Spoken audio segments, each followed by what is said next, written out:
ಧರೆಯೊಳಗವತರಿಸಿ ಧರೆಯು ಧರಿಸ ತಾಯಿ ಕರುಣಾಮಯಣಿ ರಕ್ಷಿಸು ಭುವನೇಶ್ವರಿ ತಾಯಿ ಕರುಣಾಮಯಣಿ ರಕ್ಷಿಸು ಭುವನೇಶ್ವರಿ ಧರೆಯೊಳಗವತರಿಸಿ ಧರೆಯು ಧರಿಸು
ಶಂಕರಿ ಭಯಂಕರಿ ರುದ್ರ ಅವತಾರಿಣಿ ಈ ಭವದ ದುಷ್ಟರ ಸಂಹಾರ ಮಾಡಿ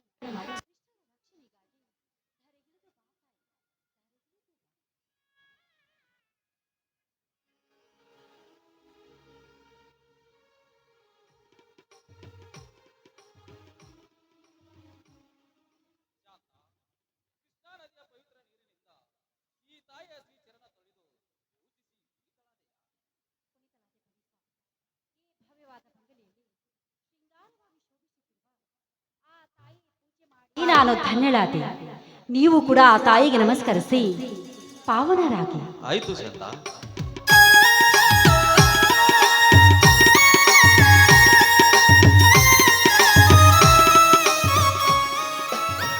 ಅಮ್ಮ, ಬಣದ ಐಶ್ವರ್ಯದಲ್ಲಿ ಕಂಗೊಳಿಸುತ್ತಿರುವ ಭವತಾರಣಿ ಗಂಗಾ ಪರಮೇಶ್ವರಿ, ಸದಾ ಸತ್ಯ ಧರ್ಮದ ಹಾದಿಯಲ್ಲಿ ನಡೆಯುವ ನನ್ನ ಮನದಾಳದ ಮರ್ಮವನ್ನು ನೀನು ಅರಿಯುತ್ತಿರುವ ಆ ತಾಯಿ, ಅನಾಥ ಮಕ್ಕಳೇ ನನ್ನ ಮಕ್ಕಳೆಂದು, ಆಳು ಮನೆಯ ಮಕ್ಕಳೇ ನನ್ನ ಮಕ್ಕಳೆಂದು, ಆಳು ಮಗನಾದ ನನ್ನ ಹೆಸರಿಗೆ 20 ಎಕರೆ ಜಮೀನನ್ನು ಬರೆದುಕೊಟ್ಟು ರಾಣಿಯಾಗಬೇಕಂತ ಇವಳನ್ನು ನನಗೆ ಸತಿಯಾಗಿಸಿ ಹೋದ ಆ ಶಾಂತ ಗೌಡನ ಋಣ ಮುಂದಿನ ಜನ್ಮದಲ್ಲಿ ಆದರೂ ತೀರಿಸುವಂತೆ ನನಗೆ ಕರುಣೆಯನ್ನು ಒದಗಿಸಿಕೊಡಮ್ಮ. ನಿನಗೆ ಕೈ ನಮಸ್ಕರಿಸುತ್ತೇನೆ.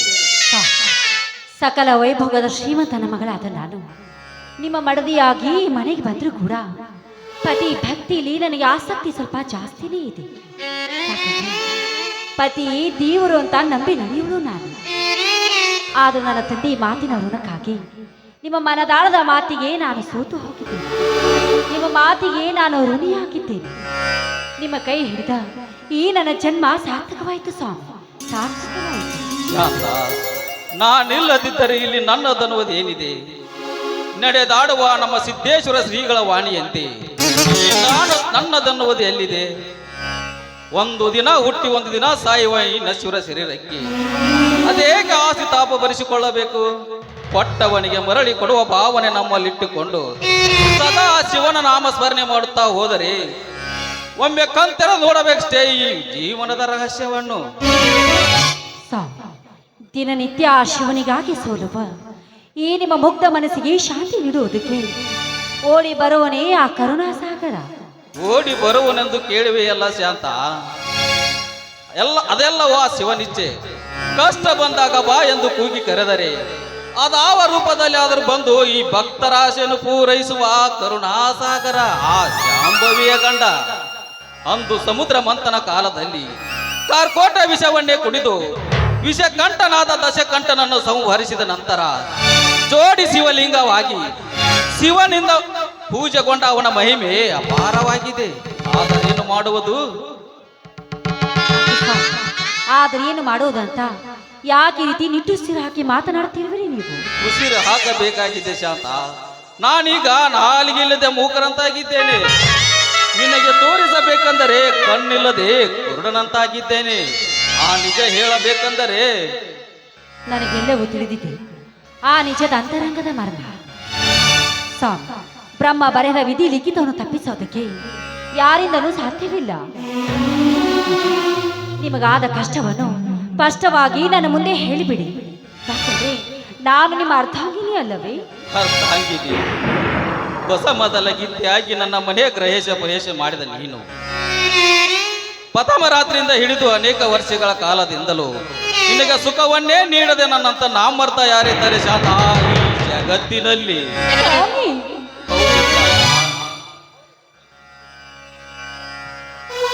ಒಂದು ಹೆಣ್ಣಿಗೆ ಬೇಕಾಗಿರುವುದು ನಿಜವಾಗಲೂ ಸಂಪತ್ತಲ್ಲ, ಸಾರ್ವಭೌಮತ್ವವೂ ಅಲ್ಲ, ಅಧಿಕಾರವೂ ಅಲ್ಲ ಶಾಂತ. ಅವಳ ರೂಪವತಿ ಆಗದಿದ್ದರೂ ಆ ಹೆಣ್ಣಿಗೆ ಬೇಕಾಗಿರೋದು ದಾಂಪತ್ಯ ಸುಖ ಶಾಂತ, ದಾಂಪತ್ಯ ಸುಖ. ಅದನ್ನೇ ನನಗೆ ನಿನಗೆ ಇಲ್ಲಿ ಕೊಡಲಾಗದಿದ್ದಾಗ ನನ್ನಂತ ನಾಮರ್ಥ ಯಾರಿದ್ದಾರೆ ಈ ಜಗತ್ತಿನಲ್ಲಿ? ಇಲ್ಲ ಸರ್, ನೀವು ಪಾಪಿ ಅಲ್ಲ. ನನ್ನ ಕೈ ಹಿಡಿದು ನನಗೆ ಬಾಳು ಕೊಟ್ಟು ನನಗೆ ಮಾಂಗಲ್ಯ ಭಾಗ್ಯ ನೀಡಿದ ನೀವೇ ನನ್ನ ಪಾಲಿನ ದೇವರು. ನೀವು ದೇವರು? ನಾನು ದೇವರೇ? ಮಳೆ ಹಣಿಗಾಗಿ ಭೂತಾಯಿ ತನ್ನ ಒಡಲನ್ನೇ ಸೀಡಿ ನಿಂತಾಗ ಗುಡುಗು ಮಿಂಚುಗಳಿಲ್ಲದೆ ಉತ್ತರೆಯ ಮಳೆ ಉತ್ತರಿಸಿ ಬಿತ್ತದೆ ಹೋದರೆ ಅಂಥವನು ನಾನು ದೇವರೇ? ನಿಂತ ನೀರಂತೆ ಶಾಂತವಾಗಿ ತನ್ನ ಕಂತುರಾಯನನ್ನ ಕೈ ಹಿಡಿದು ಅವಳು ಒಯ್ದುಕೊಂಡಾಗ ಮುತ್ತಿನ ಮಳೆ ಗರೆದರೆ ಅಂಥವನು ನಾನು ದೇವರೇ? ದೇಹಿ ಎಂದು ಬಂದವರಿಗೆ ವರ ನೀಡದ ನಾನು ದೇವರಲ್ಲ ಶಾಂತ, ನಿನ್ನ ಪಾಲಿಗೆ ಏಡಿಯಾಗಿ ಬಂದ ಪುರುಷಹೀನ.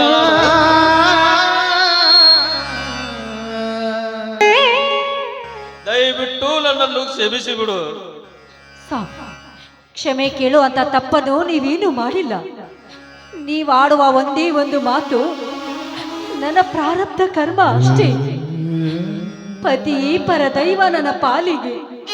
ಪ್ರಾರಬ್ಧ ಕರ್ಮ, ಪತಿಯೇ ಪರದೈವ ಎಂದು ನೀ ನನ್ನ ನಂಬಿ ಕುಳಿತು ನಿನ್ನ ಹರೆಯದ ಜೀವನವನ್ನು ಹಾಳು ಮಾಡಿಕೊಳ್ಳಬೇಡ ಶಾಂತ.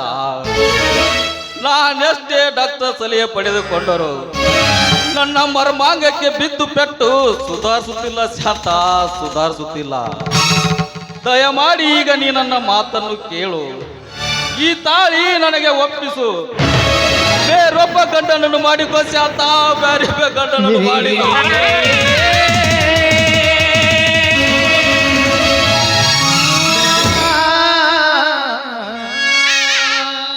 ಇನ್ನೊಂದು ಸಲ ಇದೇ ಮಾತನ್ನು ಮಾತನಾಡಿದೆ ಆದ್ರೆ ನಿಮಗೆ ನನ್ನ ಮೇಲೆ ಆಣೆ ಆಗಿದೆ.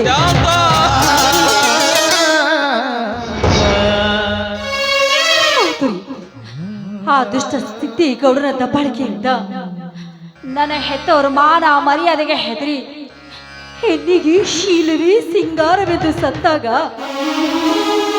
ಹೆತ್ತ ಮಗನ ಸ್ಥಾನದಲ್ಲಿ ನಿಂತು ಅವರ ಶವಕ್ಕೆ ಕಿಚ್ಚು ಕೊಟ್ಟು ನನ್ನ ತಂದೆಗೆ ಕೊಟ್ಟ ಮಾತಿನ ಪ್ರಕಾರ ನಾನೇ ನಿಮ್ಮ ಮಡದಿ ಅಂತ ಸ್ವೀಕಾರ ಮಾಡಿದ್ದೀರ. ಈಗ ನೀವೇ ಅವ್ರ ಮಾತನ್ನ ಅನ್ನಗಳಿವೀರಾ? ವಚನ ಭ್ರಷ್ಟರಾಗುವೀರಾ? ನೀವು ಪುರುಷತ್ವದ ಹೀನರಾಗಿದ್ದು ಯಾರಿಂದ? ಅದು ನನ್ನಿಂದ ತಾನೇ. ಯಾಕೆಂದ್ರೆ ಆ ದುಷ್ಟ ಸ್ಥಿತಿ ಗೌಡನ ದಬ್ಬಾಳಿಕೆಯಿಂದ ಹೊಡಿಸಿಕೊಂಡು ನೀವು ರೀತಿ ಜೀವನ ಪೂರ್ತಿ ಕೊರಗುತ್ತಿರುವಿರಿ ಎಂಬುದು ಹೆಣ್ಣಾದ ನನಗೆ ತಿಳಿದಿಲ್ಲವೇ? ನನ್ನ ತಂದೆ ಸಾಹುಕಾರನ ಸಂಪತ್ತು ನಿಮಗೆ ಆಪತ್ತು ತಂದಿದೆ ಎಂಬುದು ನನಗೆ ಗೊತ್ತಿಲ್ಲವೇ?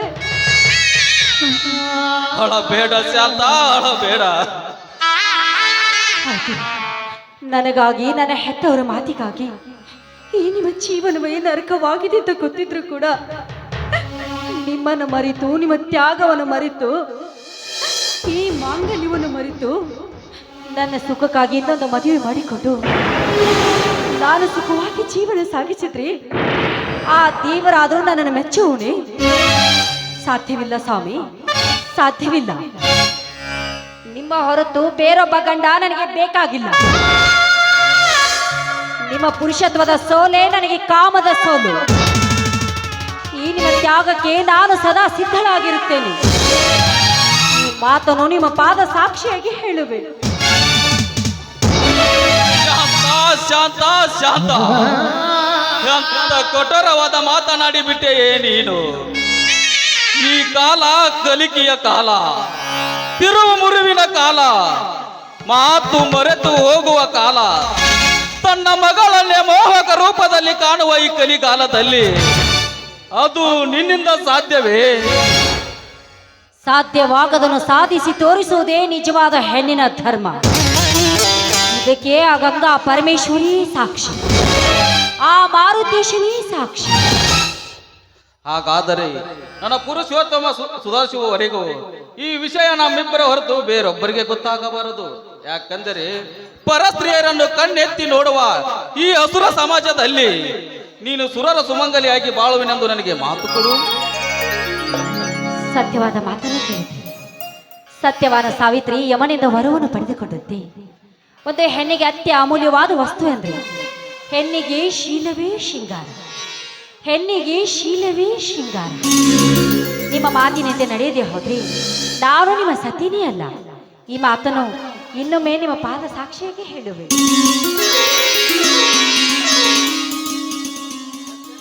ಎದ್ದೇಳು ಶಾಂತ, ಮೆಚ್ಚಿದೆ ಈ ನಿನ್ನ ಪತಿ ಭಕ್ತಿಗೆ, ಈ ನಿನ್ನ ಅಮರವಾಣಿ ಈ ನಮ್ಮ ಸಮಾಜಕ್ಕೆ ಪ್ರತಿಯೊಬ್ಬ ಮಹಿಳೆಯರಿಗೆ ಎಚ್ಚರಿಕೆ ಗಂಟೆಯಾಗಲಿ, ಎಚ್ಚರಿಕೆ ಗಂಟೆಯಾಗಲಿ. ಹಾ, ಎಲ್ಲಿ ನಗು? ಈ ನಗುವಿನಲ್ಲಿ ಒಲಿವಿನ ವರನೊಂದಿಗೆ ಹಾಡಬಹುದು ಪ್ರೇಮಗೀತೆ.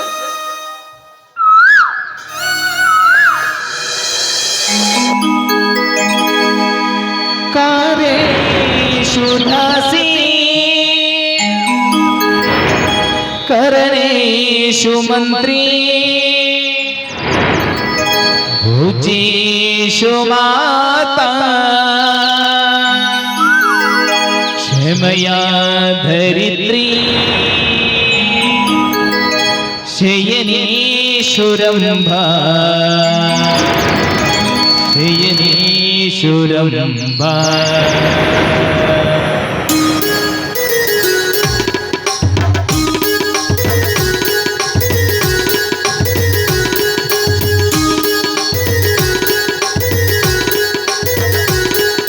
ಸುಮತಿ ಸುಮತಿ ಶ್ರೀಮತಿ ಹರಗುಣಗಳೇ ನಿನಗಾರತಿ. ಸುಮತಿ ಸುಮತಿ ಶ್ರೀಮತಿ ಹರಗುಣಗಳೇ ನಿನಗಾರತಿ. ಮನಕೆ ಬಡತಿ ಮನೆಗೆ ಗರತಿ.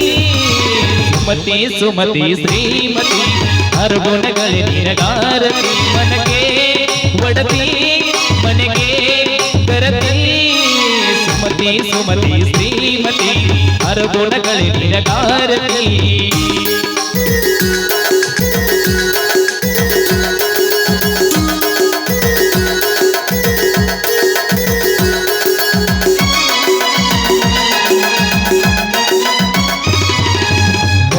ದೇವರಿಗೊಂದು ಗುಡಿ ಪೂಜಿಸಿ ದಿನವೆಡಿ ಪತಿಯೊಳಗಿರುವಳು ಸತಿಯೋ ಸತಿಯೋ ಅವಳೇ ಮತಿಯೋ ಅವಳೇ ಬಾಳಿನ ಹಾಡಿಗೆ ಸತಿಯೋ ಪತಿಯ ಏಳಿಗೆ ಸತಿಯ ಕೈರಿಗೆ ಪತಿಗಿದ್ದವೇ ಸುಖ ಮಾಂಗಲ್ಯವೇ ಇದು ಎಂದು ಮಮತೆಯೋ ಸೇರೋದು ತನಕ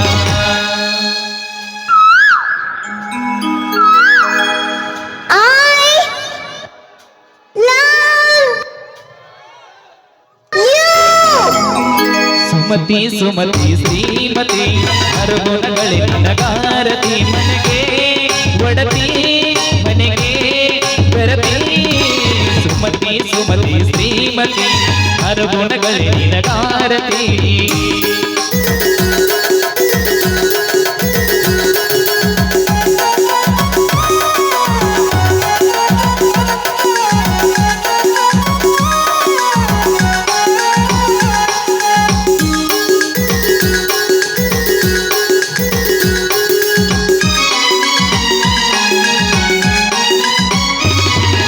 ಹೃದಯವು ಬೆಳಗಲು ಬದುಕಲು ಮಿನಗಲು ಸತಿ ಮನಸ್ಸೊಂದಿ ಜ್ಯೋತಿ ಕರಿದರೆ ಚೈತ್ರವ ನೆನೆದರೆ ಸ್ವರ್ಗ ಪಡೆಯಲು ಕೋಟಿ ಸೋತಿ ಪತಿಯೇ ದೈವವ ಎನ್ನುವ ಜೀವವ ಏಳು ಹೆಜ್ಜೆಗಳ ತ್ಯಾಗ ಪ್ರೀತಿಗಳ ಮರೆಯುವ ಸತಿ ಮನ ದೇವತೆಗೆ ಸಮ